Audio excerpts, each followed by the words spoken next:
정말 죄송합니다, 우체국장님. 다 제 잘못입니다.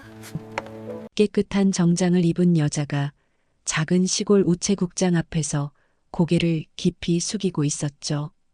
우체국장 박인수는 굳은 손으로 안경을 벗었습니다.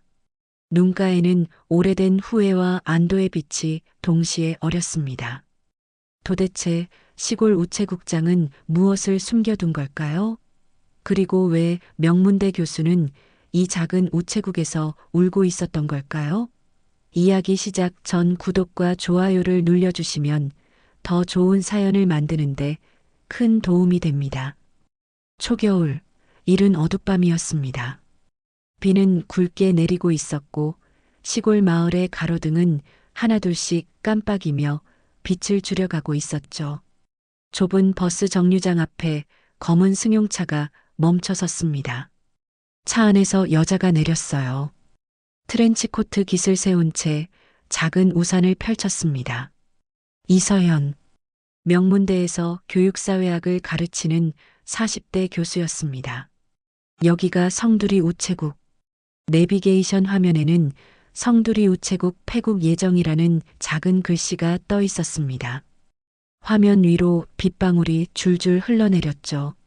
맞은편 언덕 아래에는 아주 작은 건물이 하나 있었습니다.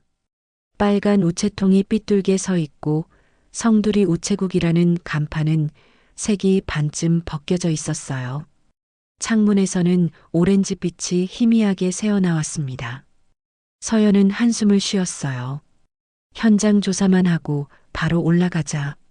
겉으로는 냉정하게 중얼거렸지만 손끝은 미세하게 떨리고 있었습니다. 이곳에 오는 건 단지 시골 우체국 통폐합 연구 때문만은 아니었으니까요. 서연의 가방 안에는 어릴 적 자신에게 배달됐던 발신인도, 주소도 흐릿한 편지 한 통이 들어 있었습니다. 장학금 합격을 축하합니다. 당신이 이 마을의 자랑이 되어주면 좋겠습니다. 우편번호 옆에 찍힌 작은 동그란 도장, 성두리 우체국. 그 작은 글씨 하나가 서연을 이곳으로 끌고 온 것이었죠. 서연의 머릿속에는 30년 전 기억이 떠올랐습니다. 눈 내리던 겨울, 반지하 방에서 울고 있던 엄마, 그리고 우편함에 꽂혀 있던 그 편지. 성두리에서 보내는 응원입니다. 그 편지 한 장이 가난한 모녀의 삶을 송두리째 바꿔놓았습니다. 서연은 그 편지 덕분에 장학금을 받았고 공부를 계속할 수 있었죠. 하지만 동시에 그 겨울은 비극의 시작이기도 했습니다. 아버지의 해고 통지서는 한 달 늦게 도착했습니다. 엄마는 평생 그 일을 원망했죠. 편지가 제때만 왔어도 이렇게까지 안 됐을 거야. 서연은 어릴 때부터 궁금했습니다. 도대체 누가 편지를 늦게 배달한 걸까? 그리고 누가 자신에게 그 응원의 편지를 보낸 걸까? 두 가지 의문이 서연의 마음속에 깊이 박혀 있었습니다. 그때였습니다. 우체국 문이 삐걱이며 열렸어요. 낡은 청색 점퍼를 입은 남자가 나타났습니다. 등에는 오래된 우편 가방이 메어 있었어요. 가방 한쪽에는 조그마한 참새 자수가 수놓아져 있었습니다. 색이 바랜 파란 실로 정성스레 수놓은 참새 한 마리. 박인수였습니다. 성두리 우체국장이었죠. 인수는 주변을 한번 둘러보더니 우편 가방을 더 꽉 움켜쥐었습니다. 비가 쏟아지는데도 우산도 쓰지 않은 채 언덕 위 좁은 길을 향해 성큼성큼 걸어 올라가기 시작했어요. 이 시간에 저게 뭐지? 서연의 눈이 가늘어졌습니다. 연구 자료에서 봤던 문장이 떠올랐어요. 상간 우체국, 비공식 민원 다수, 고령 우체국장, 규정 무시 및 편의 배달 의혹. 역시 뭔가 구린 게 있는 건가. 서연의 직업적 본능이 발동했습니다. 연구자로서 놓칠 수 없는 현장이었죠. 비는 점점 굵어졌습니다. 서연은 결국 결심했어요. 따라가 보자. 우산을 고쳐 쥔 서연은 비 내리는 언덕길로 조심스럽게 발걸음을 옮겼습니다. 지늘길이 미끄러웠습니다. 하이힐이 흙에 박혔다 빠지기를 반복했죠. 하지만 서연은 멈추지 않았습니다. 앞서가는 인수의 등이 점점 멀어졌습니다. 서연은 숨을 몰아쉬며 속도를 냈어요. 저 사람이 어디로 가는 거지? 이 시간에 우편 가방을 들고 분명 뭔가 숨기는 게 있어. 의심은 점점 커져갔습니다. 한참을 올라가자 인수가 작은 오두막 앞에 멈춰 섰습니다. 집이라기보다는 창고에 가까운 건물이었어요. 인수는 우편 가방에서 무언가를 꺼냈습니다. 서연은 나무 뒤에 몸을 숨긴 채 지켜봤습니다. 인수가 문을 두드렸습니다. 잠시 후 문이 열렸습니다. 허리가 굽은 할머니가 나타났어요. 국장님, 이 밤에 웬일이십니까? 할머니, 약 가져왔습니다. 병원에서 오늘 받아오라고 했는데 못 가셨다 해서요. 인수는 비닐봉지를 건넸습니다. 아이고, 고맙지요. 버스도 끊기고 해서 못 갔는데. 내일 아침에 제가 다시 들를게요. 연금 수령 도장도 찍어야 하니까요. 할머니는 고개를 꾸벅 숙였습니다. 인수는 다시 우편 가방을 메고 돌아섰습니다. 서연은 황급히 나무 뒤로 몸을 숨겼어요. 인수가 지나간 뒤 서연은 깊은 숨을 내쉬었습니다. 이건 규정 위반이야. 우체국장이 개인적으로 약을 배달하고 연금 수령까지 도와준다고? 머릿속으로는 규정 위반이라는 생각이 들었지만 가슴 한구석은 따뜻해졌습니다. 서연은 혼란스러웠습니다. 감정에 휘둘리면 안 돼. 나는 연구자야. 서연은 다시 차로 돌아왔습니다. 젖은 옷을 벗으며 창밖을 바라봤어요. 우체국 불빛이 여전히 켜져 있었습니다. 시골 우체국장과 도시교수의 인연은 그렇게 비 오는 밤 처음으로 엇갈리기 시작했습니다. 다음 날 아침 성두리 마을은 믿기 어려울 만큼 고요했습니다. 비는 그쳤고 산 능선 위로 옅은 안개가 흘렀죠. 성두리 우체국 안. 전기포트에서 물이 끓는 소리가 먼저 들렸습니다. 낡은 전기난로 위에는 작은 주전자 하나가 올려져 있었어요. 박인수는 새로 끓여온 보리차를 주전자에 채우며 혼잣말을 했습니다. 오늘은 할머니들 연금 나오는 날이지. 그럼 사인펜 좀 더 꺼내놔야겠네. 인수의 목소리는 낮고 구수했습니다. 책상 한쪽에는 작은 노트가 놓여 있었어요. 표지에는 삐뚤빼뚤한 글씨로 이렇게 적혀 있었습니다. 배달 메모, 사람마다 다르게. 첫 장을 넘기면 자잘한 글씨가 가득했습니다. 김봉자, 글씨 작게 써도 됨. 돋보기 안 가져오심. 연금 수령 때 사인 도와드릴 것. 최만수, 아들한테 보낼 편지 대신 써주기. 괜히 울컥하셔도 모른 척할 것. 이서, 1995년 겨울, 버스 정류장에서 떨던 아이와 엄마. 다음 날 장학재단 서류 대신 넣어서 보낸 편지. 발신인 비밀 유지 요청. 마지막 줄은 급히 써내려간 듯 글씨가 반쯤 번져 있었습니다. 인수는 그 페이지를 한번 훑어보고 조심스럽게 노트를 덮었어요. 창밖으로 햇살이 비쳤습니다. 인수는 우체국 문을 열고 밖에 놓인 우체통을 확인했어요.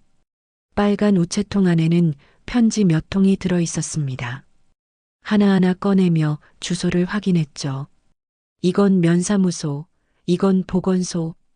인수는 편지들을 분류하며 작은 메모를 남겼습니다. 각 편지마다 배달 순서와 주의사항을 적어두는 거예요. 박춘자 할머니 집, 계단 조심. 강아지가 짖지만 안 물어요. 최영수 어르신 집, 초인종 크게 눌러야 들림. 인수에게 편지는 단순한 우편물이 아니었습니다. 각각이 사람과 사람을 잇는 소중한 끈이었죠. 그때 우체국 문이 열렸습니다. 국장님 나왔지요. 지팡이를 짚은 노인이 해사한 얼굴로 들어왔습니다. 최만수 어르신. 이른이 훌쩍 넘었지만 아직 성두리에서 가장 목소리가 큰 어른이었죠. 오늘도 아들한테 편지 쓸라요. 휴대폰은 못 쓰겄어? 그놈의 터치가 뭔지. 인수는 피식 웃었습니다. 오늘은 제가 큰 글씨로 적어드릴게요. 어제 허리가 더 아프다 하셨으니까 오래 앉아 계시면 안 됩니다. 그러면 좋지요. 국장님은 사람 속도 어떻게 그렇게 잘 아는지. 만수 어르신은 천천히 의자에 앉았습니다. 뭐라고 쓸까요? 인수가 펜을 들었어요. 아들아, 아버지는 잘 있다. 요새 날씨가 추운디 너는 감기 안 걸렸지? 바쁘다는 거 아는디 설날에는 꼭 내려와라. 이라고 써주이소. 인수는 또박또박 글씨를 적어 내려갔습니다. 만수 어르신의 목소리에는 그리움이 묻어 있었어요. 아들놈이 벌써 석 달째 안 내려왔어요. 바쁘신가 봅니다. 바쁜 건 아는디 그래도 전화 한 통은 할 수 있는 거 아니겠소. 인수는 대답 대신 조용히 편지를 마저 썼습니다. 편지를 봉투에 넣으며 인수가 말했습니다. 이번엔 제가 우표값 내겠습니다. 아이고, 그럴 수는 없지라. 괜찮습니다. 다음에 제가 편지 쓸 일 있으면 그때 받을게요. 만수 어르신은 고맙다는 인사를 여러 번 했습니다. 우체국 안은 금세 따뜻한 웃음으로 채워졌습니다. 한편 바로 그 시각 마을 초등학교 옆 작은 컨테이너 건물에서는 시골 우체국 통폐합 및 무인화 관련 설명회가 열리고 있었습니다. 앞에 선 사람은 도시에서 내려온 연구팀장이었습니다. 바로 이서연 교수였죠. 현재 성두리 우체국은 집배 물량 기준으로 전국 하위 5%입니다. 고령 인력 의존도가 높고 비공식 업무가 많아 효율성이 떨어집니다. 서연의 목소리는 차갑고 명료했습니다. 프로젝터 화면에는 그래프와 표가 쉴 새 없이 바뀌었습니다. 하지만 마을 사람들의 눈에는 그저 우체국 없앤다는 말로만 들렸어요. 뒤쪽에서 누군가가 중얼거렸습니다. 저기 저 여자가 우체국 문 닫게 하러 온 사람이란겨? 교수인가 뭔가 한다던데. 도시 사람들은 시골이 얼마나 넓은지 몰라요. 서연의 목은 점점 바짝 말라갔습니다. 하지만 표정은 흔들리지 않았어요. 시선을 피하지 않고 똑바로 마을 사람들을 바라봤습니다. 질문 있으시면 받겠습니다. 잠시 침묵이 흘렀습니다. 그때 문이 벌컥 열렸습니다. 박인수가 천천히 걸어 들어왔습니다. 우편 가방을 벗어들고 회의장 뒤쪽에 조용히 서 있었어요. 마을 사람들의 시선이 한꺼번에 인수에게 몰렸습니다. 기대와 걱정이 섞인 눈빛들이었죠. 제가 질문 하나 하겠습니다. 인수가 손을 들었습니다. 서연이 고개를 끄덕였어요. 무인 우체국으로 바뀌면 저기 버스도 안 다니는 골짜기 할머니 집엔 누가 편지 갖다 줍니까? 직설적인 질문이었습니다. 서연이 입을 열었습니다. 택배 기사님이나 마을 지킴이 분들과 연계해서 그 사람들 주소 모릅니다. 인수가 서연의 말을 끊었습니다. 까만 밤에 눈 오는 날에 길도 없는 산비탈 집은 도로명 주소로는 안 찾아가져요. 인수의 목소리는 조용했지만 단단했습니다. 어르신들한테는 요만한 편지 한 통이 세상하고 이어진 마지막 끈인디 그 끈을 효율성이라는 이름으로 끊을 수는 없는 거 아닙니까? 회의장 안이 술렁였습니다. 마을 사람들은 고개를 끄덕였고 몇몇은 박수까지 쳤어요. 서연의 가슴 한구석이 살짝 움찔했습니다. 어릴 적 엄마와 함께 살던 반지하 방. 그리고 어느 날 우편함에 꽂혀 있던 그 한 통의 편지. 그 편지 한 장이 자기 삶의 방향을 송두리째 바꿔놓았던 기억이 떠올랐던 거예요. 편지 한 통이 사람을 살릴 수 있다. 엄마가 했던 말이었습니다. 하지만 서연은 그 기억을 꾹 눌렀습니다. 그래서 제가 직접 보러 온 겁니다. 이 우체국이 정말로 없어져도 되는 곳인지. 말은 그렇게 했지만 마음은 이미 복잡하게 흔들리기 시작했습니다. 설명회가 끝난 뒤 서연은 밖으로 나왔습니다. 찬바람이 뺨을 스쳤어요. 서연은 주머니에 손을 넣고 골목을 걸었습니다. 나는 연구자야. 감정에 휘둘리면 안 돼. 스스로에게 다짐했지만 인수의 말이 계속 귓가에 맴돌았습니다. 편지는 세상하고 이어진 마지막 끈. 서연은 가방 안 편지를 만졌습니다. 30년 전 그 편지. 성두리에서 보내는 응원입니다. 서연의 눈가가 뜨거워졌습니다. 하지만 눈물은 참았어요. 아직은 아니야. 아직 확인할 게 남았어. 서연은 다시 우체국 쪽을 바라봤습니다. 작은 건물에서 여전히 따뜻한 불빛이 새어나오고 있었습니다. 설명회가 끝난 뒤 마을에는 묘한 공기가 감돌았습니다. 나는 반댈세. 세상이 다 바뀐다는데 어쩔 수 없지 않겠어. 누군가는 체념했고 누군가는 분노했습니다. 그 중심에 서연과 인수 두 사람이 있었죠. 서연은 여관방으로 돌아왔습니다. 작은 방 안에는 냉기가 가득했어요. 전기장판을 켜고 노트북을 펼쳤습니다. 화면에는 성두리 우체국 관련 자료들이 빼곡했습니다. 운영비 대비 집배 효율 최하위, 고령 국장, 은퇴 연령 초과, 민원 다수, 비공식 업무 처리 의혹.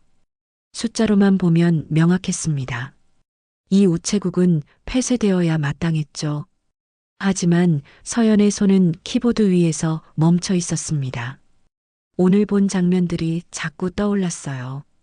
편지를 대신 써주는 인수의 모습, 어르신들의 환한 미소, 그리고 인수가 했던 말. 편지는 세상하고 이어진 마지막 끈. 서연은 노트북을 닫았습니다. 일단 오늘은 여기까지. 창밖을 바라봤어요. 날이 어두워지고 있었습니다. 그날 밤에도 비가 내렸습니다. 빗줄기는 얇았지만 끊이지 않고 내렸어요. 서연은 여관방 창가에 서서 성두리 우체국 쪽을 바라보고 있었습니다. 창밖, 작은 우체국의 불이 여전히 켜져 있었어요. 시계는 밤 10시를 가리키고 있었죠. 저 시간까지 무슨 일을 하는 거지? 궁금증과 함께 연구 보고서에서 읽었던 문장들이 또 떠올랐습니다. 우체국장을 통한 비공식 동거래 의혹, 규정이 없는 대리 수납 및 편지 개봉 소문. 서연은 결국 겉옷을 걸쳤습니다. 우산을 챙기고 조용히 방을 나갔어요. 여관 복도는 어둡고 고요했습니다. 계단을 조심스럽게 내려가 밖으로 나왔죠. 찬바람이 얼굴을 스쳤습니다. 골목을 돌아 우체국이 보이는 언덕 아래에 도착했을 때였습니다. 우체국 문이 열렸습니다. 박인수가 또다시 어제와 똑같이 낡은 우편 가방을 메고 나왔어요. 이번에도 우산은 없었습니다. 인수는 잠시 하늘을 올려다보더니 빗줄기 속으로 걸어갔습니다. 이번에는 마을 반대편 산 아래 외딴 주택가 쪽이었죠. 서연은 숨을 죽였습니다. 또 시작이네. 이건 분명 뭔가 있어. 거리를 두고 조심스럽게 인수를 따라갔습니다. 비에 젖은 흙길에서는 신발 밑창이 질척거리는 소리를 냈어요. 서연은 발소리를 최대한 줄이며 걸었습니다. 인수의 등이 어둠 속에서 흔들렸습니다. 참새 자수가 놓인 우편 가방이 빗물에 젖어 더 무거워 보였죠. 한참을 걸어가자 낡은 슬레이트 지붕집이 한 채 나타났습니다. 벽에는 곰팡이가 피어 있었고 작은 우편함 하나가 삐뚤게 달려 있었죠. 대문도 제대로 닫히지 않아 빗물이 마당으로 흘러들었습니다. 인수는 그 우편함 앞에서 멈춰 섰습니다. 우편 가방을 내려놓더니 안에서 흰 봉투 하나를 꺼냈어요. 그리고는 잠시 망설였습니다. 비에 젖은 손으로 봉투를 어루만지다 조심스럽게 우편함 안에 밀어 넣었습니다. 불법 대출? 동거래? 아니면 서연의 머릿속에는 보고서에서 봤던 온갖 나쁜 단어들이 떠올랐습니다. 더 놀라운 건 그 다음이었습니다. 인수는 우편 가방에서 또 다른 비닐봉지를 꺼냈어요. 안에는 잡곡, 라면, 작은 반찬통, 그리고 무엇인가 담긴 약 봉지가 들어 있었습니다. 인수는 그 봉지를 우편함 옆에 조심스럽게 내려놓았어요. 박 어르신. 인수의 목소리가 작게 들렸습니다. 이번 달 약값도 연체라 해서 조금 보탰습니다. 다음 달에는 연금 들어오면 그때 말씀하시죠. 인수의 목소리는 빗소리에 섞여 거의 들리지 않았지만 서연에게는 또렷하게 들려왔습니다. 연금? 약가? 그럼 이건 서연의 가슴이 두근거렸습니다. 그 순간 집안에서 희미한 불빛이 켜졌습니다. 창문 사이로 마른 손이 흔들리는 게 보였어요. 고마워요. 국장님이 없었으면 진작 굶어 죽었을 거요. 늙은 할아버지의 떨리는 목소리가 새어나왔습니다. 천만에요. 제가 할 수 있는 일이라 다행입니다. 인수는 우편 가방을 다시 메고 일어섰습니다. 내일 날 좋으면 제가 다시 들를게요. 병원 예약도 해드려야 하고요. 국장님은 진짜 사람이 곱어요. 할아버지의 목소리에는 눈물이 섞여 있었습니다. 인수는 대답 대신 손을 흔들고는 다시 길을 나섰습니다. 서연은 숨이 턱 막혔습니다. 나무 뒤에 몸을 숨긴 채 심장이 터질 듯 뛰는 걸 느꼈어요. 이게 규정 위반이긴 한데 나쁜 일이라고만 할 수 있을까? 한편으로는 따뜻함이 스며들었고 다른 한편으로는 연구자로서의 냉정함이 밀려왔습니다. 그래도 공적인 위치에서 이런 개인적인 도움은 언젠가 큰 문제를 일으킬 수 있어. 서연은 마음을 다잡았습니다. 하지만 몸은 쉽게 움직이지 않았어요. 인수의 뒷모습이 점점 멀어져 갔습니다. 서연은 그제야 나무 뒤에서 나왔습니다. 비는 여전히 내리고 있었죠. 서연은 천천히 우체국 쪽으로 걸어갔습니다. 머릿속이 복잡했어요. 연구 자료와 현실이 충돌했습니다. 나는 뭘 봐야 하는 거지? 숫자? 아니면 사람? 서연은 자신에게 물었습니다. 여관으로 돌아오는 길. 서연은 계속 생각했습니다. 인수가 규정을 어긴 건 분명했습니다. 우체국장이 개인 돈으로 약값을 보태주고 식료품을 배달하는 건 명백한 직권 남용이었죠. 하지만 동시에 그 행동이 없었다면 저 할아버지는 어떻게 됐을까요? 버스도 다니지 않는 산골, 연금 받으러 나가는 것도 힘든 몸, 약값도 낼 수 없는 형편. 그런 사람에게 편지는, 아니 우체국장은 마지막 희망이었을 겁니다. 서연은 여관방에 도착해서도 한참을 멍하니 앉아 있었습니다. 창밖으로 우체국 불빛이 보였어요. 여전히 켜져 있었습니다. 저 사람은 집에는 언제 가는 거지? 서연은 시계를 봤습니다. 밤 11시가 넘었습니다. 감정에 휘둘리지 말자. 나는 이 우체국이 정말 필요한지 아닌지를 냉정하게 봐야 해. 스스로에게 다짐했지만 마음은 쉽게 정리되지 않았습니다. 서연은 가방에서 오래된 편지를 꺼냈습니다. 성두리에서 보내는 응원입니다. 노랗게 바랜 종이, 반쯤 떨어진 우표, 그리고 흐릿한 잉크 자국. 이 편지가 자신의 인생을 바꿨습니다. 가난한 모녀를 구했죠. 하지만 동시에 아버지를 잃게 만든 것도 이 우체국이었습니다. 늦게 배달된 해고 통지서. 그 한 통의 편지가 제때 왔더라면 아버지는 살았을지도 몰랐어요. 서연의 눈가가 뜨거워졌습니다. 아버지. 오랜만에 꺼낸 이름이었습니다. 서연은 30년 전 그날을 떠올렸습니다. 눈이 내리던 겨울, 엄마의 울음소리, 그리고 아버지의 빈자리. 모든 게 한순간에 무너졌던 그날. 서연은 편지를 다시 가방에 넣었습니다. 내일 다시 보자. 더 정확히. 그날 밤 빗속에서 본 우체국장의 뒷모습은 오랫동안 서연의 머릿속에서 떠나지 않았습니다. 참새 자수가 놓인 낡은 우편 가방, 비에 젖은 청색 점퍼, 그리고 조용히 사라지는 뒷모습. 서연은 잠들지 못했습니다.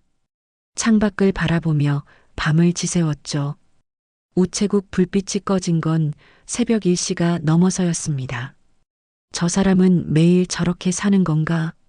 서연은 알 수 없는 감정에 사로잡혔습니다.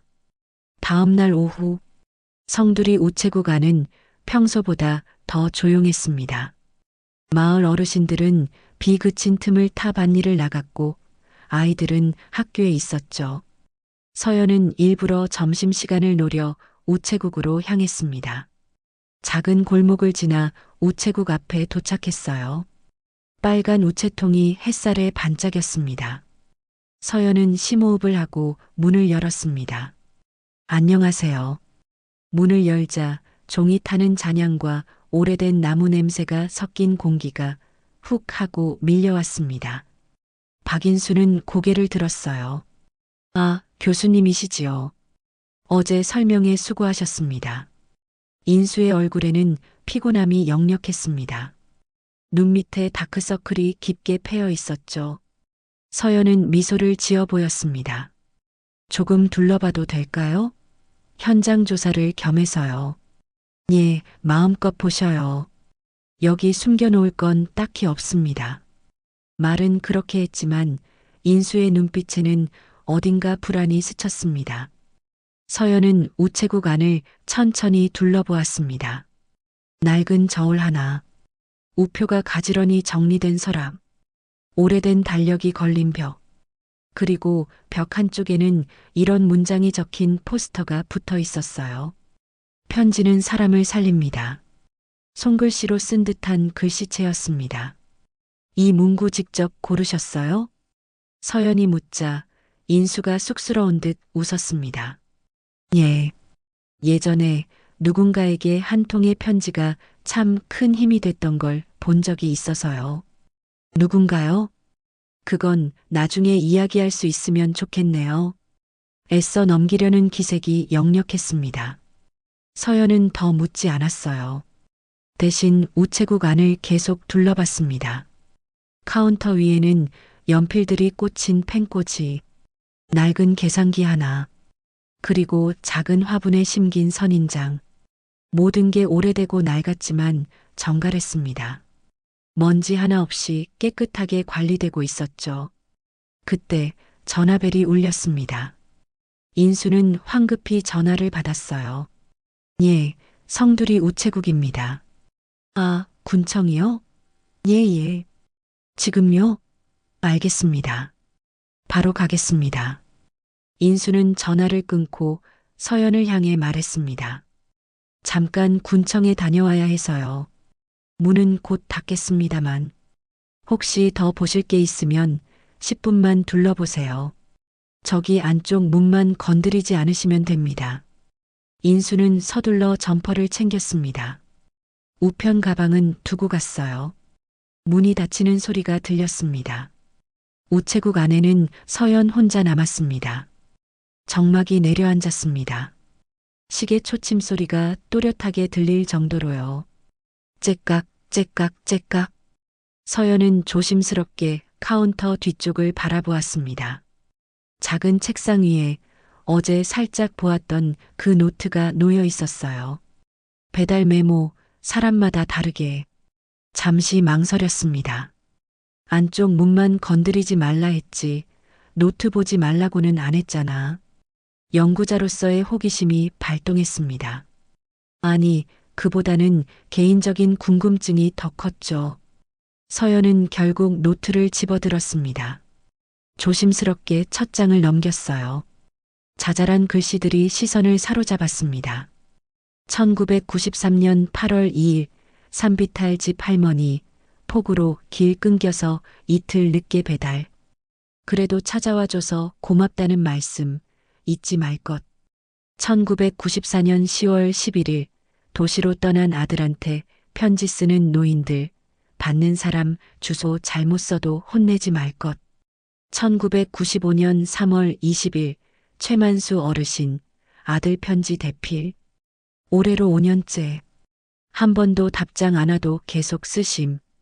포기하지 말라고 격려할 것.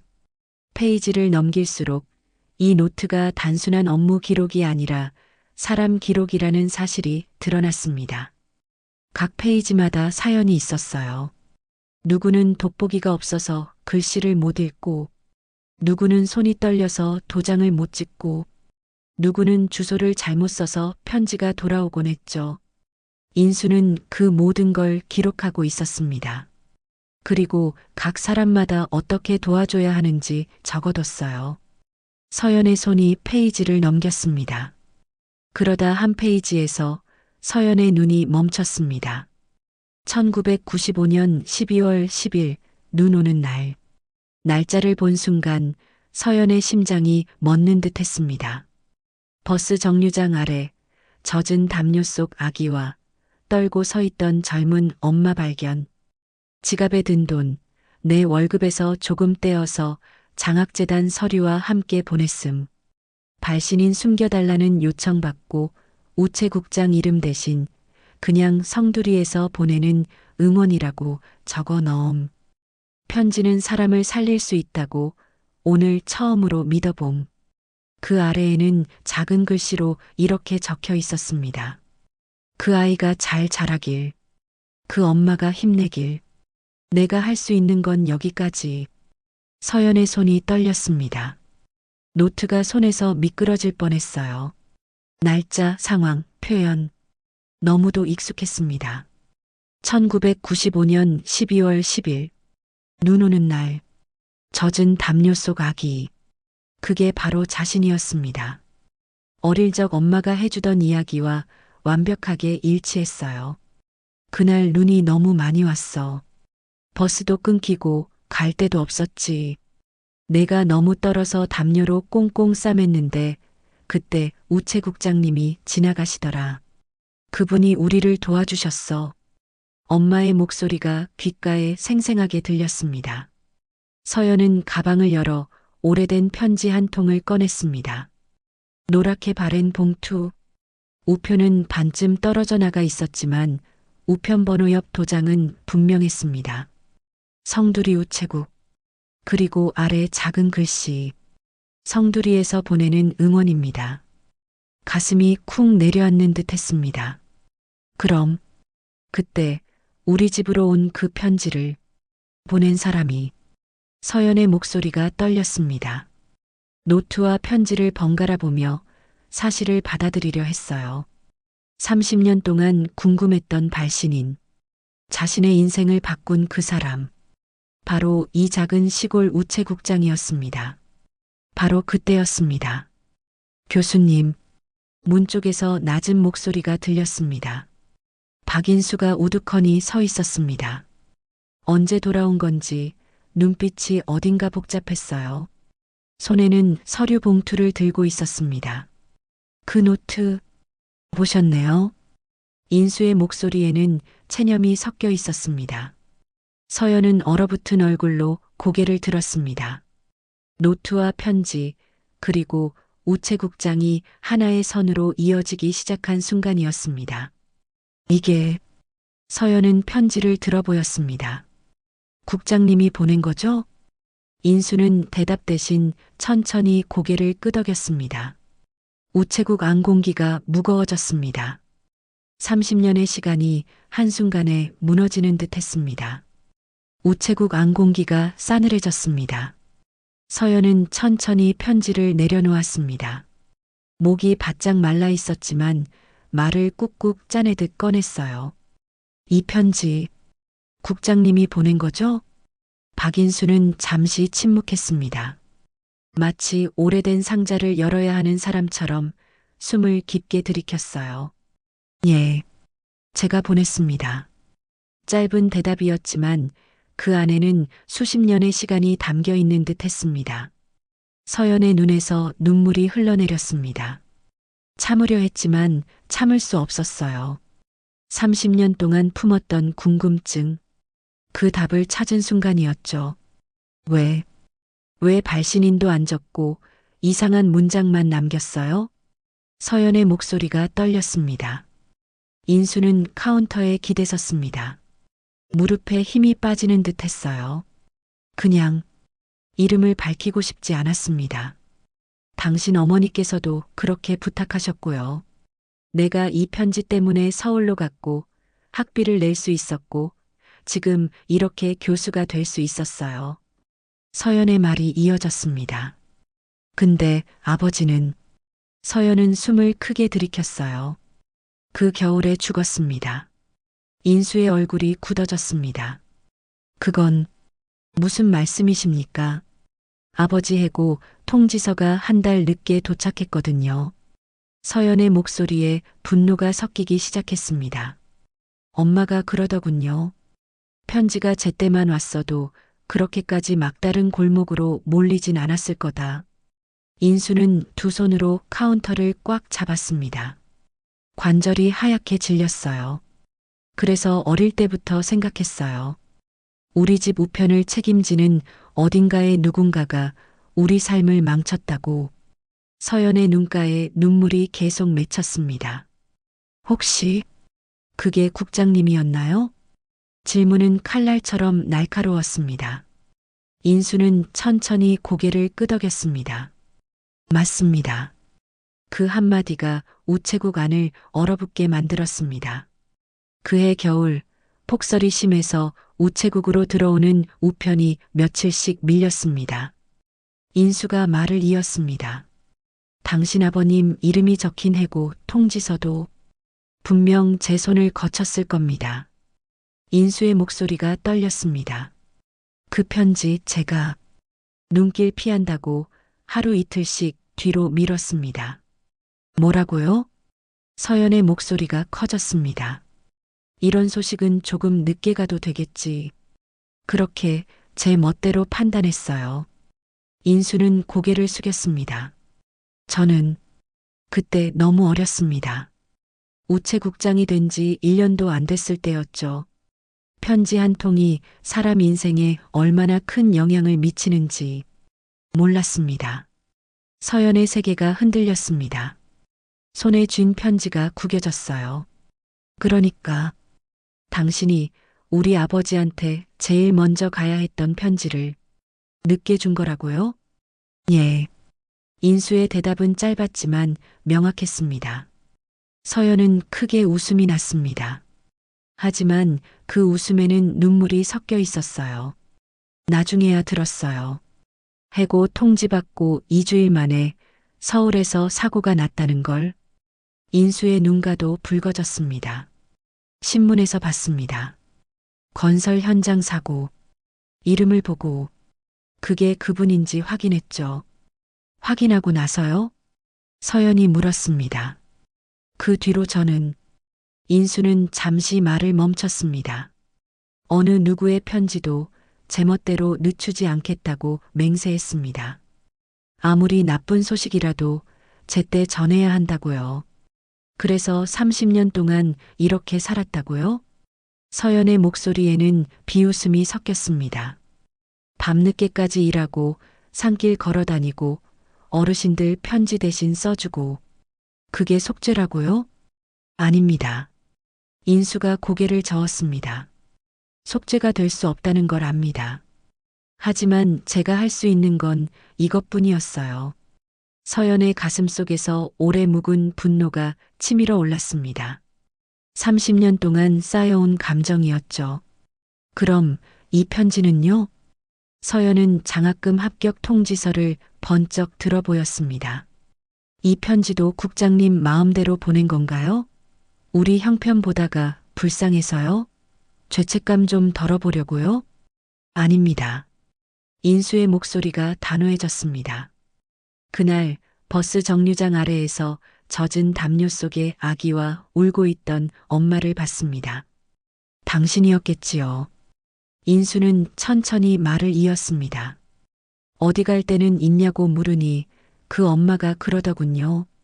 장학금만 받으면 아이랑 같이 서울로 올라갈 수 있다고. 서연은 그 말을 들으며 엄마의 얼굴을 떠올렸습니다. 눈 오는 날 울먹이던 엄마. 그래서 제 월급에서 조금 떼어 봉투를 보탰고 장학재단 서류를 제 손으로 대신 붙여줬습니다. 발신인 이름은 굳이 밝히고 싶지 않았습니다.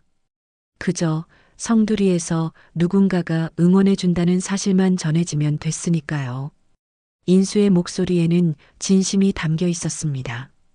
하지만 서연은 받아들일 수 없었어요. 멋대로 사람 편지를 늦추고, 멋대로 돈을 보태고, 멋대로 발신인도 숨기고, 서연의 목소리가 떨렸습니다. 도대체 무슨 권리로 사람 인생에 그렇게 끼어드나요? 인수는 아무 대답도 하지 못했습니다. 그저 고개를 숙인 채 서 있을 뿐이었죠. 우체국 안에는 두 사람의 거친 숨소리만 남았습니다. 시계 초침 소리가 유난히 크게 들렸어요. 째깍, 째깍, 째깍. 잠시 후 서연은 손에 쥔 편지를 가방 안에 넣었습니다. 손이 떨렸지만 애써 침착함을 유지했어요. 좋아요. 이제 알겠어요. 서연의 목소리는 차가웠습니다. 그 편지가 내 인생을 살려준 것도 사실이고 아버지를 제때 지켜주지 못한 것도 국장님의 손이었겠죠. 하지만 그래서 더 우습네요. 서연은 인수를 똑바로 쳐다봤습니다. 편지 하나로 사람을 살리기도 하고 편지 하나로 사람을 죽이기도 하고. 교수님. 인수가 입을 열었지만 서연은 손을 들어 막았습니다. 아니에요. 더 들을 필요 없어요. 서연은 가방을 챙겼습니다. 우체국 없애겠습니다. 인수의 눈이 커졌습니다. 교수님, 보고서에 쓰겠습니다. 오래된 우체국 하나가 선과 악, 구원과 방치를 동시에 만들었다. 서연의 말은 칼날처럼 날카로웠습니다. 그러니 감정 섞지 말고 그냥 시대 흐름 따르세요. 교수님, 제발. 인수가 다가섰지만 서연은 한 발 물러섰습니다. 지난 30년 동안 국장님은 속죄한다고 이렇게 사셨겠죠. 하지만 저한테는. 서연의 목소리가 떨렸습니다. 아버지가 더 중요했어요. 그 편지보다. 말을 마친 서연은 우체국 문을 힘껏 밀고 나갔습니다. 쾅! 문이 닫히는 소리가 성두리 마을 작은 골목에 길게 울려 퍼졌습니다. 인수는 그 자리에 멍하니 서 있었습니다. 손이 떨렸고 다리에 힘이 빠졌어요. 천천히 의자에 앉았습니다. 책상 위에 놓인 노트가 눈에 들어왔습니다. 배달 메모, 사람마다 다르게. 인수는 노트를 집어들었습니다. 1995년 12월 11페이지를 펼쳤어요. 편지는 사람을 살릴 수 있다고 오늘 처음으로 믿어봄. 자신이 쓴 글씨였습니다. 하지만 이제는 그 문장이 너무 순진하게 느껴졌어요. 편지는 사람을 살리기도 하지만 인수는 중얼거렸습니다. 사람을 죽이기도 하는구나. 우체국 밖으로는 서연이 빠르게 걸어가는 모습이 보였습니다. 인수는 그 뒷모습을 바라봤어요. 30년 전 눈 내리던 날, 젖은 담요 속에서 떨던 아기. 그 아기가 이렇게 자라서 이렇게 돌아왔습니다. 구원의 손길을 건넨 사람을 향해 분노를 품고. 인수는 안경을 벗었습니다. 눈가를 손등으로 닦았어요. 미안합니다. 정말 미안합니다. 그 말은 우체국 안에서만 맴돌았습니다. 서연에게 닿지 않았죠. 한편 우체국을 나선 서연은 숨을 몰아쉬며 골목을 걸었습니다. 눈물이 계속 흘러내렸어요. 손으로 눈물을 닦았지만 계속 흘러내렸습니다. 아버지. 서연은 중얼거렸습니다. 이제 알았어요. 누가 그랬는지. 하지만 알고 나니 마음은 더 복잡해졌습니다. 분노와 감사, 원망과 고마움. 상반된 감정들이 가슴속에서 뒤엉켰어요. 서연은 여관으로 돌아왔습니다. 방문을 닫고 침대에 주저앉았어요. 가방에서 편지를 꺼냈습니다. 성두리에서 보내는 응원입니다. 이 편지 때문에 살았습니다. 하지만 동시에 아버지는 죽었죠. 두 가지 사실이 공존했습니다. 서연은 노트북을 펼쳤습니다. 보고서를 작성하기 시작했어요. 성두리 우체국 폐쇄 권고안. 손가락이 키보드 위에서 멈췄습니다. 감정 빼고 쓰자. 나는 연구자야. 스스로에게 다짐했지만 손가락은 쉽게 움직이지 않았습니다. 창밖으로 우체국이 보였어요. 작은 건물에서 여전히 불빛이 새어나왔습니다. 서연은 커튼을 쳤습니다. 더 이상 보고 싶지 않았어요. 그날 밤 서연은 잠들지 못했습니다. 아버지의 얼굴이 떠올랐고 인수의 표정이 겹쳐졌어요. 그리고 엄마가 했던 말. 그분이 없었으면 우리 둘 다 죽었을 거야. 서연은 이불을 뒤집어 썼습니다. 몰라. 모르겠어. 혼란스러운 밤이었습니다. 며칠 뒤 성두리 마을에는 다시 큰 비가 내리기 시작했습니다. 기상청에서는 호우특보와 함께 산사태 경보까지 발령했습니다. 산자락에 붙어 있는 집들은 모두 불안에 떨었죠. 이런 날 정말 우체국을 없애도 될까? 성두리 사람들 마음속에도 조용한 물음표가 생겨났지만 눈앞의 현실은 냉혹했습니다. 마을 회관에는 비상대피 안내문이 붙었어요. 산사태 위험 지역 주민들은 대피소로 이동하시기 바랍니다. 하지만 움직이는 사람은 많지 않았습니다. 내 집 두고 어딜 가겠소? 나이 먹어서 이제 와서 대피소는.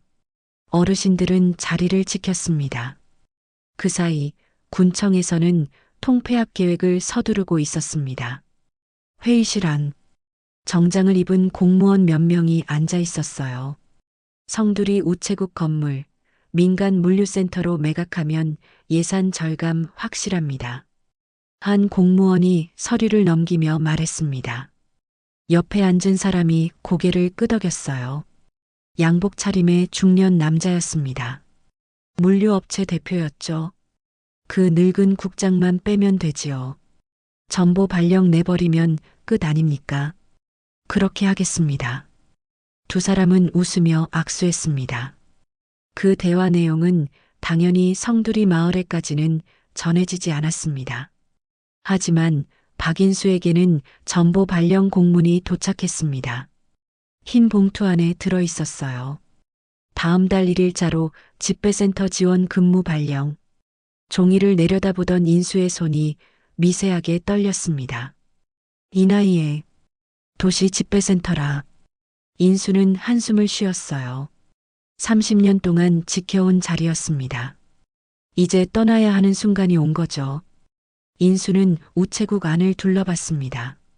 낡은 책상, 오래된 의자, 벽에 붙은 포스터. 편지는 사람을 살립니다. 인수는 쓸쓸히 웃었습니다. 과연 그럴까? 며칠 전 서영과의 대화가 떠올랐어요. 편지 하나로 사람을 살리기도 하고 편지 하나로 사람을 죽이기도 하고. 서연의 말이 맞았습니다. 인수는 공문을 서랍에 넣었습니다. 다음 달까지는 최선을 다하자. 그때 비상벨이 울렸습니다. 마을 회관에서 달려온 청년이 우체국 문을 벌컥 열었습니다. 국장님, 큰일 났어요. 산이 박 할머니 집 옆에 산사태 났답니다. 인수의 얼굴이 굳었습니다. 할머니는요? 연락이 안 돼요. 전화도 안 받고 길도 지금 막혀서 차도 못 올라가요. 우체국 안에 있던 사람들의 얼굴이 일제히 하얗게 질렸습니다. 박옥분 할머니, 80이 넘은 고령이었고 혼자 사셨죠. 산 꼭대기 외딴 집에서. 소방서에는 연락했나요? 인수가 물었습니다. 했는데요. 도로가 끊겨서 시간이 걸린답니다. 얼마나요? 최소 2시간. 인수는 시계를 봤습니다. 이 시간이면 너무 늦었습니다. 옛산길이라면. 인수는 중얼거렸습니다. 아직 남아있을지 모르겠다. 인수는 주저하지 않았습니다. 낡은 우편 가방 대신 비옷과 랜턴, 작은 응급약 봉지를 챙겼어요. 어디 가시게요? 주민들이 말렸습니다. 국장님, 지금은 위험해요. 산사태가 또 날 수도 있어요. 하지만 인수는 멈추지 않았습니다. 박할머니 집은 주소로는 찾기 힘듭니다. 여기서 30년 동안 우편 배달한 게 괜히 한 일이 아니지요. 인수는 비옷을 입으며 말했습니다. 옛산길은 저만 압니다. 우체국 문을 나서는 인수의 등은 평소보다 더 작아 보였지만 걸음만큼은 단단했습니다. 비가 세차게 내렸습니다. 바람도 강했어요. 바로 그때 이서연에게도 전화가 왔습니다. 교수님, 지금 산사태 때문에 도로가 끊겨서 서울 복귀 일정이 지연될 것 같습니다. 마을에서 하루 이틀 더 계셔야 할 것 같아요. 서연은 창밖을 바라보았습니다. 굵은 빗줄기가 유리창을 세차게 두드렸습니다. 알겠습니다. 전화를 끊자 밖이 소란스러웠습니다. 서연은 창문을 열었어요. 사람들이 우체국 쪽으로 모여들고 있었습니다. 무슨 일이지? 서연은 겉옷을 걸치고 밖으로 나갔습니다. 우체국 앞에는 사람들이 모여 있었어요. 국장님이 산으로 올라가셨어요. 박할머니 구하러요. 사람들의 말을 듣고 서연은 우체국 안을 들여다봤습니다. 텅 비어 있었습니다. 책상 위에는 전보 발령 공문이 펼쳐져 있었어요. 서연은 그 공문을 봤습니다. 다음 달 1일자로 집배센터 지원 근무 발령. 발령이 났구나. 서연은 중얼거렸습니다. 그리고 창밖을 바라봤어요. 비가 억수같이 쏟아지고 있었습니다. 이 비에 산을 오른다고? 서연의 가슴이 두근거렸습니다. 불안했어요. 며칠 전 자신이 했던 말이 떠올랐습니다. 우체국 없애겠습니다. 그리고 인수의 표정. 저 사람이 지금 위험한 곳으로 가고 있어. 서연은 마음이 복잡했습니다. 미워했던 사람. 하지만 동시에 자신을 살린 사람. 안 돼. 서연은 결심했습니다. 비옷을 빌려 입고 등산화를 신었어요. 어디 가세요? 마을 사람이 물었습니다. 저도 같이 가겠습니다. 위험한디요. 괜찮아요. 서연은 우산을 챙기고 밖으로 나갔습니다. 마을 청년이 길을 안내했어요. 이쪽으로 가면 옛산길이 나옵니다. 서연은 그를 따라 걸었습니다. 빗길이 미끄러웠어요. 지늘기 신발에 달라붙었습니다. 하지만 서연은 멈추지 않았습니다. 저 사람이 다치면 안 돼. 왜 그런 생각이 드는지 스스로도 이해할 수 없었지만 발걸음은 멈출 수 없었습니다. 한참을 올라가자 앞서가는 인수의 등이 보였습니다. 비옷을 입고 랜턴을 들고 산길을 오르는 모습. 국장님, 서연이 소리쳤습니다. 인수가 돌아봤어요. 놀란 표정이었습니다. 교수님, 왜 여기에? 저도 같이 가겠습니다. 위험합니다. 돌아가세요. 하지만 서연은 고개를 저었습니다. 저도 누군가의 편지 덕분에 살아난 사람이니까요. 서연은 인수를 똑바로 바라봤습니다. 그 편지 보낸 사람이 그렇게 쉽게 다치도록 둘 수는 없잖아요. 인수는 잠시 서연을 바라보다가 작게 고개를 끄덕였습니다. 조심하셔야 합니다. 알겠습니다. 두 사람은 말없이 산길을 오르기 시작했습니다. 폭우 속 이상한 동행이 시작되었습니다. 산길은 진흙탕이 되어 있었습니다. 발을 한 번 뗄 때마다 신발이 땅에 박히는 느낌이었어요. 비는 쉴 새 없이 내렸고 나뭇가지는 바람에 휘청거렸습니다. 교수님, 힘들면 여기서 기다리셔도 됩니다. 박인수가 뒤를 돌아보며 말했습니다. 서연은 젖은 머리카락을 쓸어 넘기며 고개를 저었어요. 아니요. 오늘은 끝까지 보고 싶어요. 서연의 목소리는 단호했습니다. 편지가 사람을 살린다는 말이 진짜인지 아닌지. 인수는 잠시 서연을 바라보다가 작게 웃었습니다. 그 말 제가 한 말입니다만. 알아요. 서연이 대답했습니다. 두 사람은 다시 걷기 시작했어요. 산길은 점점 가팔라졌습니다. 손으로 나무를 잡고 올라가야 할 정도였죠. 인수는 허리춤에서 작은 비닐팩 하나를 꺼냈습니다. 안에는 조그마한 봉투가 들어 있었어요. 박옥분 할머니께 연금 안내 및 병원 진료 예약 확인. 비닐팩으로 꽁꽁 싸여 있었습니다. 이 편지만 제때 도착하면 할머니는 다시 병원에 갈 수 있습니다. 인수가 말했습니다. 서연은 그 봉투를 가만히 내려다봤어요. 예전처럼 또 늦으면 누군가를 잃을지도 모르니까요. 서연의 질문에는 가시가 돋쳐 있었습니다. 그래서 제가 직접 가는 겁니다. 인수의 대답은 간결했습니다. 아무리 비가 와도 산이 무너져도 편지는 제때 가야 합니다. 두 사람의 대화는 빗소리에 섞여 사라졌습니다. 한참을 더 올라갔을 때 먼저 산사태 흔적이 보였습니다. 나무 몇 그루가 쓰러져 있었고 흙이 쓸려 내려온 자리에 좁은 길 하나가 막혀 있었어요. 여기만 넘으면 할머니 집입니다. 인수는 자신의 몸으로 쓰러진 나뭇가지를 밀어냈습니다. 어깨가 크게 흔들렸지만 멈추지 않았어요. 서연도 함께 나뭇가지를 잡고 길을 조금씩 비웠습니다. 손바닥이 긁혀 피가 맺혔지만 아무도 신경 쓰지 않았어요. 조심하세요. 인수가 서연의 팔을 잡았습니다. 발밑이 미끄러웠거든요. 서연은 인수의 손을 잡고 균형을 잡았습니다.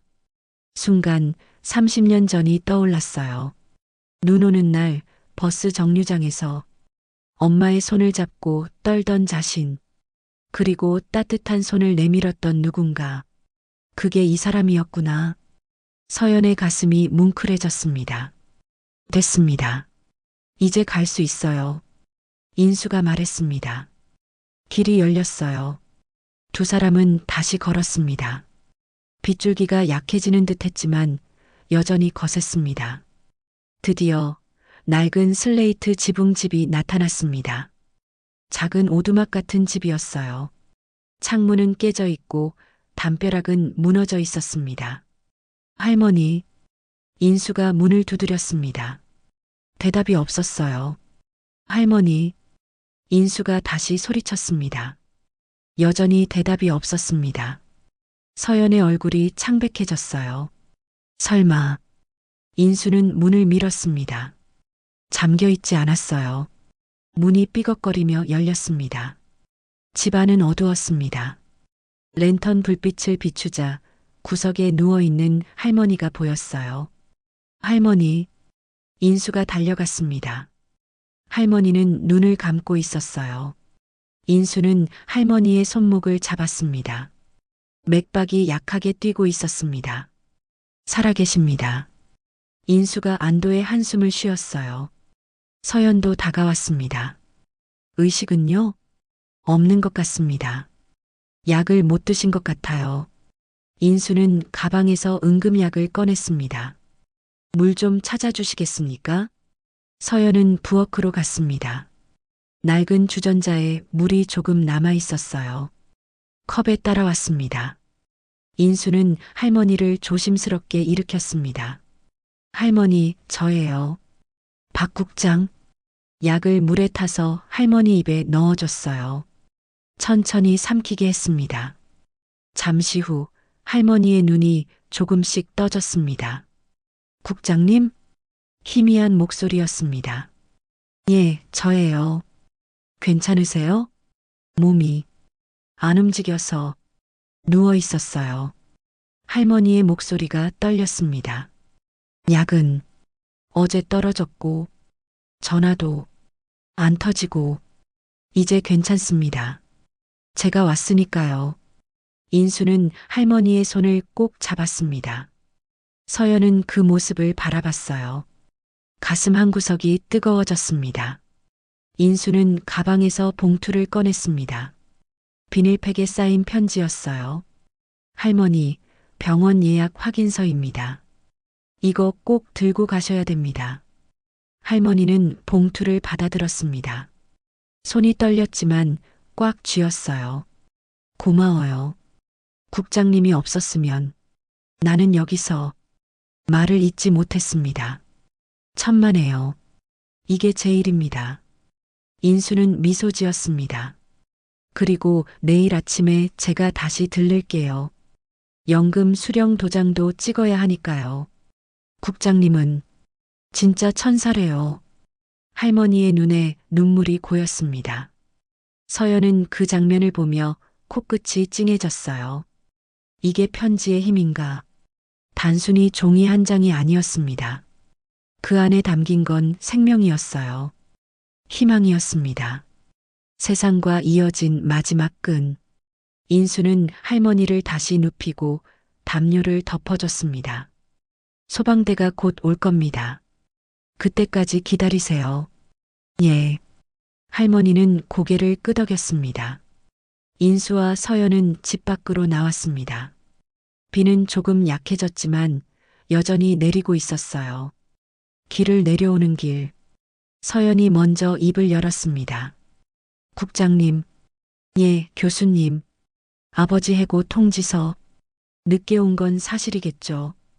인수는 걸음을 멈췄습니다. 예, 제 잘못이 맞습니다. 하지만 서연은 숨을 깊게 들이켰어요. 그 후로 30년 동안 수많은 사람들의 편지를 제때 들고 산을 넘으셨죠. 인수는 대답하지 않았습니다. 그리고 저에게 보낸 이 편지 덕분에 저는 살아남았습니다. 서연의 목소리가 떨렸습니다. 저도 그 편지 하나에 모든 걸 걸고 살았어요. 서연은 가방에서 편지를 꺼냈습니다. 비에 젖지 않도록 비닐에 쌓여 있었어요. 성두리에서 보내는 응원입니다. 누군가가 우리를 응원해준다. 그 말이 아니었으면 아마 공부도 포기했을 겁니다. 서연의 눈가가 붉어졌습니다. 그러니까 국장님이 늦게 배달한 편지와 제때 보내준 편지, 둘 다 제 인생에 큰 영향을 준 건 맞아요. 인수의 눈에서 천천히 눈물이 흘러내렸습니다. 하지만 이제는 알겠어요. 서연이 말을 이었습니다. 한 사람의 잘못만으로 모든 비극의 원인을 정하는 건 정직한 태도가 아니란 걸. 빗물이 두 사람의 얼굴을 타고 흘러내렸습니다. 아버지가 돌아가신 건 단순히 편지 하나 때문만은 아니었을 거예요. 서연의 목소리에는 깨달음이 담겨 있었습니다.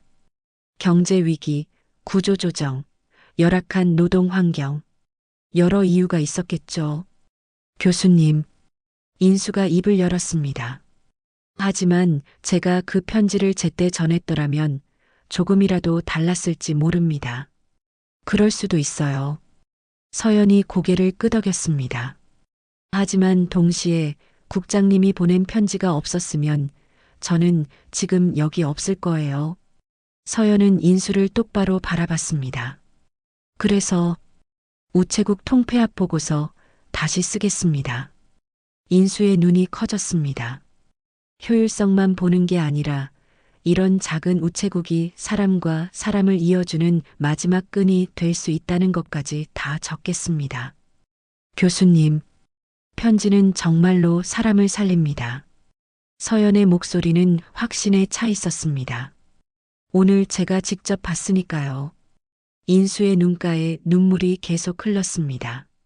그럼 저 같은 사람도 조금은 용서받을 수 있을까요? 그건 서연은 잠시 망설였습니다. 이제부터 제가 답을 찾아보겠습니다. 서연은 손을 내밀었습니다. 연구자가 아니라 그 편지를 받은 한 사람으로서요. 인수는 서연의 손을 잡았습니다. 두 사람의 손이 맞닿는 순간 30년의 시간이 이어지는 듯 했습니다. 산 아래에서는 소방대 사이렌 소리가 들려왔어요. 이제 내려가시죠. 서연이 말했습니다. 예. 두 사람은 나란히 산길을 내려갔습니다. 비는 이제 거의 그쳤어요. 구름 사이로 햇살이 비치기 시작했습니다. 산 능선 위로 무지개가 걸렸습니다. 서연은 그 무지개를 바라보며 생각했습니다. 아버지, 이제 조금은 놓아도 될까요? 30년 동안 붙잡고 있던 분노를 마음 한구석이 가벼워지는 듯 했습니다. 아직 완전히 용서한 건 아니었어요. 하지만 이해하려는 마음이 생긴 건 확실했습니다. 인수도 조용히 걸으며 생각했습니다. 30년 동안 속죄한다고 살았지만 진짜 용서는 이제부터인가 보다. 두 사람은 말없이 걸었습니다. 하지만 그 침묵은 더 이상 어색하지 않았어요. 이해와 화해로 채워진 침묵이었습니다. 마을에 도착했을 때 사람들이 박수를 쳤습니다. 국장님, 교수님, 수고하셨어요. 할머니는 괜찮으세요? 소방대가 모시고 갈 겁니다. 인수가 대답했습니다. 사람들은 안도의 한숨을 쉬었어요. 서연은 우체국을 바라봤습니다. 작은 건물, 빨간 우체통, 낡은 간판. 하지만 이제는 다르게 보였습니다. 단순한 건물이 아니라 사람들의 삶이 담긴 공간이었어요. 희망이 오가는 곳, 마음이 전해지는 곳. 이곳을 지켜야 해. 서연은 마음먹었습니다. 여관으로 돌아가는 길. 서연은 가방 속 편지를 만졌습니다. 성두리에서 보내는 응원입니다. 이 편지의 의미를 이제야 제대로 알게 됐습니다. 단순한 종이가 아니라 한 사람의 진심이었어요. 그리고 그 진심이 30년이 지나 이렇게 돌아온 겁니다. 비가 먹고 성두리 마을 하늘에는 맑은 파란색이 돌아왔습니다. 며칠 뒤 군청 회의실.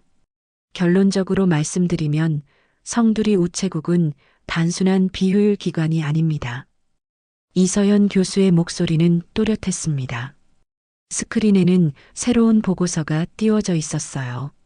소규모 시골 우체국의 사회적 안전망 기능에 관한 연구. 이 우체국은 편지와 소포를 전달하는 것만이 아니라 고령자 안부 확인, 금융사기 예방, 정서적 지지 역할까지 하고 있습니다. 서연은 화면을 넘겼습니다. 사진들이 나타났어요. 박인수가 어르신들과 이야기하는 모습, 편지를 대신 써주는 모습, 산길을 오르는 모습, 숫자로만 평가할 수 없는 가치가 분명히 존재합니다. 회의실 안이 술렁였습니다. 며칠 전과는 분위기가 달랐어요. 그래서 우체국을 폐쇄하는 대신 커뮤니티 우체국으로 전환하는 방안을 제안합니다. 서연은 다음 슬라이드를 넘겼습니다. 무인 시스템과 사람이 하는 일을 적절히 나누면 예산 절감과 사람 보호 둘 다 가능합니다. 구체적인 방안들이 제시됐어요. 군청 담당자는 쉽게 말문을 열지 못했습니다. 하지만 이미 산사태 당시 우체국장이 보여준 활약과 마을 사람들의 민원이 이곳저곳에서 올라오고 있는 상황이었습니다. 언론에서도 관심을 보였어요. 시골 우체국장, 산사태 속에서 주민구조, 30년 외길, 마지막 배달부의 헌신. 기사 제목들이 쏟아졌습니다. 결국 결론이 났습니다. 성두리 우체국은 폐국 대신 커뮤니티 우체국 겸 평생학습소로 새롭게 거듭나는 것으로. 그리고 그 중심에는 여전히 우체국장 박인수가 서 있게 되었습니다. 전보 발령도 취소됐어요. 몇 주 뒤 우체국 안은 오랜만에 사람들로 붐볐습니다. 벽에는 새 현판이 걸렸습니다. 성두리 커뮤니티 우체국. 바로 그 아래 작은 문장이 하나 적혀 있었죠. 편지는 사람을 살립니다. 그 문장을 이제는 두 사람이 함께 쓴 것이었습니다. 우체국 안에서는 작은 행사가 열리고 있었어요. 재개관식이었습니다. 마을 사람들이 모두 모였습니다. 최만수 어르신도, 김봉자 할머니도, 산에서 구조된 박옥분 할머니도 모두 환한 얼굴로 박수를 쳤습니다. 국장님, 축하합니다. 이제 우리 우체국 안 없어지는 거지요? 인수는 쑥스러운 듯 웃었습니다. 예, 당분간은요. 당분간이 아니라 쭉 있어야지라. 사람들이 웃었습니다. 그날 오후 우체국 안에서 한 장면이 펼쳐졌습니다. 이서현 교수가 작은 우체국 카운터 앞에 섰어요. 손에는 편지 한 통이 들려 있었습니다. 노랗게 바른 그 편지. 성두리에서 보내는 응원입니다. 서연은 조용히 무릎을 꿇었습니다. 박인수는 당황해 손을 내저었습니다. 아니, 교수님. 왜 이러십니까? 국장님. 서연의 목소리는 차분했습니다. 그때 아버지 편지를 늦게 준 것. 당신 잘못 맞아요. 인수는 고개를 숙였습니다. 하지만 그 후로 30년 동안 수많은 사람들의 편지를 제때 들고 산을 넘으셨죠. 서연은 편지를 꺼냈습니다. 그리고 저에게 보낸 이 편지 덕분에 저는 살아남았습니다. 인수의 눈이 촉촉해졌습니다. 제가 너무 늦게 왔죠. 서연은 조용히 고개를 숙였습니다. 이제야 와서 고맙다고, 살려줘서 고맙다고 말하러 왔습니다. 인수의 눈에서 천천히 눈물이 흘러내렸습니다. 그리고 서연은 숨을 깊게 들이켰어요. 용서합니다. 그 한마디가 우체국 안을 채웠습니다. 30년의 시간이 그 말 한마디로 정리되는 듯 했어요. 우체국 안은 고요했습니다. 인수는 눈물을 닦으며 말했습니다. 고맙습니다, 교수님. 정말 고맙습니다. 그 순간 우체국 문이 열렸습니다. 엄마. 밝은 목소리의 학생들이 우르르 들어왔습니다. 서연이 담당하고 있는 편지 쓰기 수업을 들으러 온 성두리 아이들이었어요. 오늘은 미래의 나에게 쓰는 편지입니다. 서연은 아이들을 향해 웃었습니다. 10년 뒤, 20년 뒤, 지금의 내가 뭘 하고 있었으면 좋겠는지 쓰는 거예요. 아이들은 눈을 반짝였습니다. 그 편지는 국장님께 부탁해서 우체국 금고 안에 잘 보관해 둘 겁니다. 진짜요? 나중에 돌려받을 수 있어요? 한 아이가 물었습니다. 박인수가 크게 웃었습니다. 그럼요. 제가 이 참새 가방 달고 있는 한 여기서 떠나지 않겠습니다. 인수는 파란 참새 자수가 놓인 낡은 우편 가방을 한번 쓰다듬었습니다. 아이들은 책상에 앉아 편지를 쓰기 시작했어요. 미래의 나에게, 10년 뒤의 나에게, 어른이 된 나에게 각자의 편지를 쓰고 있었습니다. 서연은 그 장면을 보며 조용히 중얼거렸습니다. 작은 편지 한 통이 사람을 살릴 수 있어요. 그 말은 이제 단순한 문장이 아니라 자신의 삶에서 증명된 진실이었습니다. 해가 기울 무렵 우체국 앞 벤치에 두 사람이 나란히 앉았습니다. 서연과 인수였어요. 국장님, 저 하나만 부탁드려도 될까요? 예, 교수님. 앞으로도 누군가에게 편지를 보낼 때 발신인을 못 적는 사람들이 있으면 그냥 이렇게 적어주세요. 서연은 작은 종이에 한 줄을 썼습니다. 성두리에서 보내는 응원입니다. 박인수는 그 글자를 바라보며 웃었습니다. 이 문장은 이제 우리 둘의 말이네요. 네. 서연도 웃었습니다. 멀리 산등성이 뒤로 노을이 번졌습니다. 성두리 우체국 창문에 따뜻한 빛이 켜졌어요.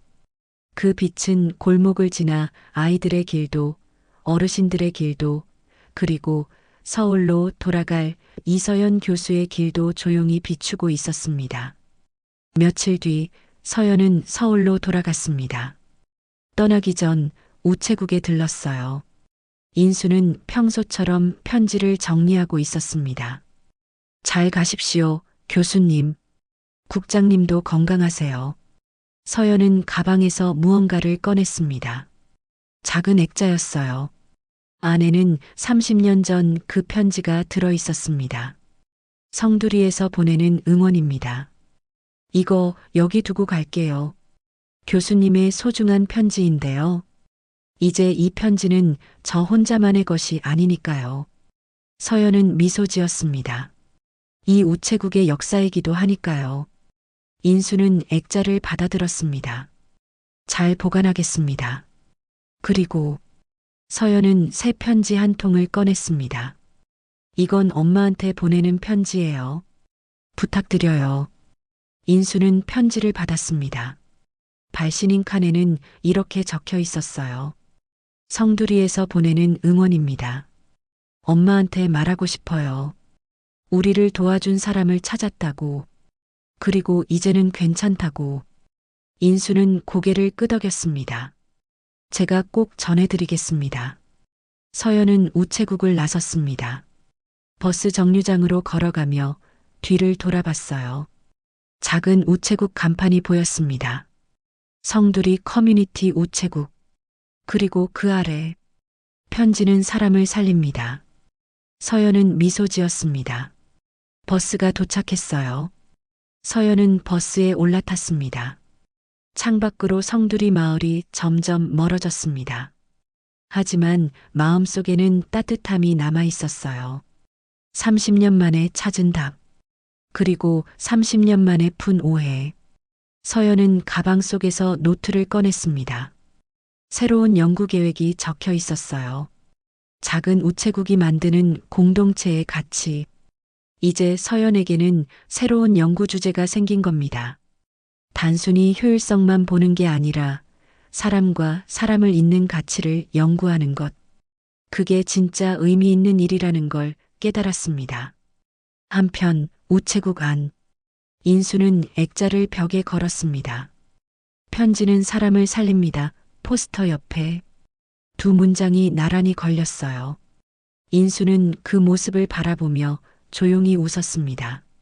30년이 걸렸지만 결국 전해졌네요. 그날 저녁 인수는 서연의 엄마에게 보내는 편지를 정성스럽게 포장했습니다. 우표를 붙이고 주소를 확인했어요. 그리고 우편함에 넣었습니다. 제때 도착하길. 인수는 중얼거렸습니다. 다음 날 아침 편지는 서울로 향했습니다.